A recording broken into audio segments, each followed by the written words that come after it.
తెలుసా అండి? ఇదొక జర్నీ, ఒక ప్రయాణం. ఆధ్యాత్మికత ఏంటి? ప్రయాణం. ప్రయాణంలో ఏదున్నా సరే, ఓకే. ఓకే. ఇది ఓకే అండి. అది ఓకే. ఏం చేసినా పర్వాలేదు. ఏం చేయకపోయినా పర్వాలేదు. పూజ చేసినా పర్వాలేదు. పూజ చేయకపోయినా పర్వాలేదు. ఏ గుడికెళ్ళినా పర్వాలేదు. ఎవరి దగ్గరికెళ్ళినా పర్వాలేదు. ని నియమాలు పాటించినా పర్వాలేదు. పాటించకపోయినా పర్వాలేదు. ఇలా జర్నీ అని అనుకుంటేనేమో ఇది డిసడ్వాంటేజెస్. ఇది డెస్టినేషన్ సాక్షాత్కారం అనుకుంటేమో ఇది డిసడ్వాంటేజ్. మీరు ఒకసారి స్క్రీన్ పైన చూడండి. ఆ 2 డిసడ్వాంటేజ్‌లు అక్కడ కనిపిస్తున్నాయండి. 2 అన్‌హెల్తీనే. ప్రయాణం అనుకునేవాడు ఏం చేస్తాడు? అన్నీ పర్వాలేదు. ఏదైనా పర్వాలేదు. ఎవరు ఏం చెప్పినా చేస్తాను. గమ్యము అని అనుకునేవాడు మూర్ఖత్వంతో బిహేవ్ చేస్తాడు. కానీ సాక్షాత్కారం ఏమిస్తుందో తెలుసా అండి? వినయము ప్లస్ స్పష్టత. అందుకే బోధయంతః పరస్పరం. ఇది ముఖ్యమండి మనకి. బోధయంతః పరస్పరం. ఎప్పుడైతే పరస్పరం చర్చ చేస్తారో, ఎప్పుడైతే పరస్పరం మాట్లాడుకుంటామో, ఎప్పుడైతే పరస్పరం మనం వింటామో, అప్పుడు మనకి వినయం వస్తుంది. అయ్యా! నాకంతా తెలిసి ఉండకపోవచ్చు. తెలుసుకుంటాను నేను. అందుకే మనందరం వింటూ ఉండాలండి. ప్రతి ఒక్కళ్ళు వింటూ ఉండాలి. ఆచార్యుల యొక్క ప్రవచనములు వినాలి.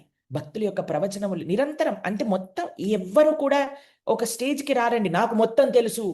దీన్ని తప్ప మిగతావేమి తెలుసుకోవాల్సిన అవసరం లేదు. మిగతా వాళ్ళందరిని నేనే ఉద్ధరిస్తాను. కాదండి.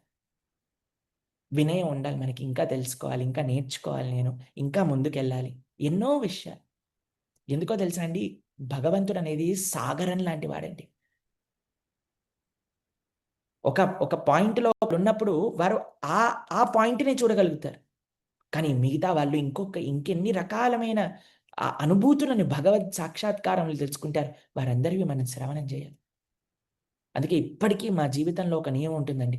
ప్రతిరోజు గురువు ఆచార్యుల యొక్క వాణిని శ్రవణం చేయాలి. ఎప్పుడు మాతో ఈ మషీన్ ఉంటుందండి. మొన్న చూపిస్తున్నాం కదా! ఈ మషీన్ దీన్ని కథామృత సింధు అంటారనమాట. ఆ గురువు గారి ప్రవచనాలన్నీ ఉంటాయి. 5000 ప్రవచనాలు ఇందులో ఉంటాయన్నమాట. ప్రతిరోజు దీన్ని పెట్టుకొని ఇలా కూర్చుంటామనమాట.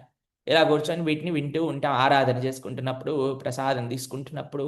ఎందుకంటే మేము చూసాం. మా మా గురువుగారు, వారు కూడా వాళ్ళ గురువుగారు శ్రీల ప్రభుపాదుల వారి ప్రవచనాలు ఎప్పుడు ఇలా వింటూ ఉంటారు, వింటూ ఉంటారు, వింటూ ఉంటారు. కాబట్టి ఆధ్యాత్మిక జ్ఞానము ఒక దగ్గర ఆగదండి. ఇంకా, ఇంకా, ఇంకా ముందుకి నేర్చుకుంటూ, నేర్చుకుంటూ, నేర్చుకుంటూ ముందుకి ప్రయాణం అంటూ ఉంటూ ఉంటుంది. ఎప్పుడది పాసిబుల్ అవుతుంది? ఎప్పుడైతే మనం భక్తుల యొక్క సాంగత్యంలో ఉంటామో. మీరు చూడండి, భగవంతుడికి శరణాగతి చేసిన భక్తులు ఎప్పుడు కూడా డిస్కరేజ్ అవ్వరండి.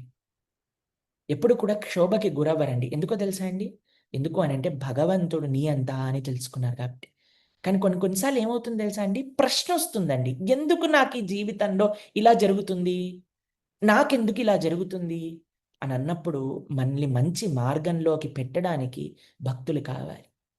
అందుకే సాంగత్యం, కలో శక్తి సంగే అని అంటారు. అది నిత్యము కూడా. చాలామంది మాకు చెప్తుంటారండి, "ప్రభుజీ మాకెన్నో సందేహాలున్నాయి ప్రభుజీ, ఎన్నో ప్రశ్నలున్నాయి ప్రభుజీ. కానీ ఎప్పుడైతే భగవద్గీత ప్రవచనాలు వింటున్నామో, లేదా పొద్దున పూట భాగవత ప్రవచనాలు వింటున్నామో, ఈ ప్రశ్నొచ్చిందండి, ఈ బాధలో ఉన్నామండి, ఈరోజు ఈ ప్రవచనంలోంచి మాకు సమాధానం దొరికేసిందండి." ఎందుకు? బోధయంతః పరస్పరం, కథయంతశ్చ మాం నిత్యం.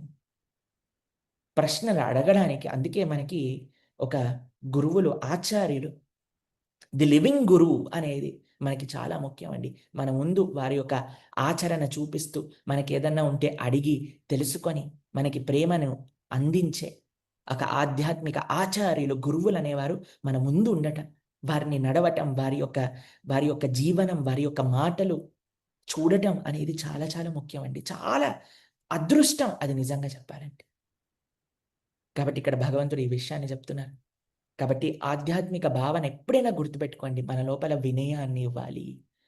వినయంతో పాటు అసలు స్పిరిచ్యువల్ లైఫ్ అంటే ఏంటి అనే క్లారిటీ కూడా రావాలి. అంతేకాని ఎప్పటికీ ఏదైనా పర్వాలేదు. అన్నీ ఒకటే, అన్నీ ఒకటే అని సనాతన ధర్మంలో ఉండేవారు అనుకోవటం వల్ల చాలా, చాలా, చాలా, చాలా అవైదికములన్నీ వచ్చేసాయండి. ఆ! కానీ మనం చాలా జాగ్రత్తగా ఉండాలి. మన ధర్మం ఏమిటి? ఆ! అలా అని మనం జ్ఞానం సముపార్జన చేశాక హార్డ్ హార్టెడ్ అవ్వకూడదండి. ఆ! ఇది కూడా చాలా ముఖ్యం. 10వ శ్లోకం ఒకసారి చదువుదాం. తేషాం సతతయుక్తానాం భజతాం ప్రీతిపూర్వకం దదామి బుద్ధియోగంతం ఏన మాముపయాంతి తే. ప్రేమతో నన్ను సేవించడానికే నిరంతరం అంకితమైనట్టి వారికి దేని ద్వారానైతే వారు నన్ను చేరుకోగలరో అట్టి అవగాహనను నేనిస్తాను. భగవంతుడు బుద్ధినిస్తాడట అండి. తేషాం సతతయుక్తానాం భజతాం ప్రీతిపూర్వకం. ఎవరైతే ప్రీతితో భగవంతుడి యొక్క ఆరాధన సేవా మార్గంలో ఉంటారో దదామి బుద్ధి యోగం. బుద్ధి యోగము అంటే ఏంటో మీకు చెప్తాను, జాగ్రత్తగా వినాలండి. చాలా ఇంట్రెస్టింగ్ అండి. ఈ 4 శ్లోకాలు చాలా ఇంట్రెస్టింగ్గా ఉంటాయి. బాగా అర్థం చేసుకోవడానికి ప్రయత్నం చేయండి, ముఖ్యంగా ఈ శ్లోకం. బుద్ధి యోగము అంటే ఏంటో తెలుసా అండి? మనం భక్తి, బుద్ధి ఈ 2 కూడా చాలా చాలా ఇంటర్లింక్డ్ అండి. బుద్ధి అంటే ఏంటి? మన ఇంటెలిజెన్స్‌తో భగవంతుడికి సేవ చేయటం. బుద్ధి యోగం అంటే. ఇంకో విధానం ఏంటో తెలుసా అండి? మన ఇంటెలిజెన్స్‌ని భగవంతుడికి సరెండర్ చేయటం. కొద్దిగా టెక్నికల్, కానీ చాలా జాగ్రత్తగా మనం అర్థం చేసుకోవాలి.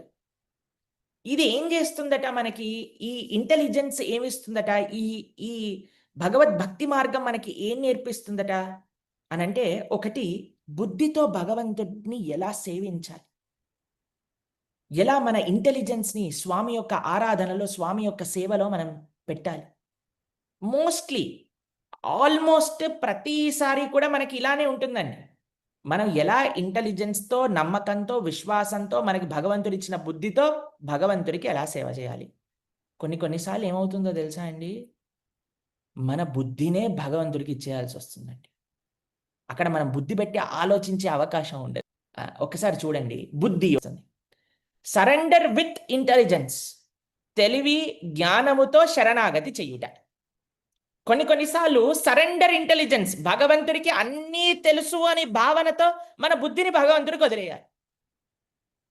చాలా చాలా చాలా టెక్నికల్ అండి. జాగ్రత్తగా మీకు ఒక ఎగ్జాంపుల్‌తో చెప్తాను. మీకు చాలా ఈజీగా అర్థమవుతుందండి.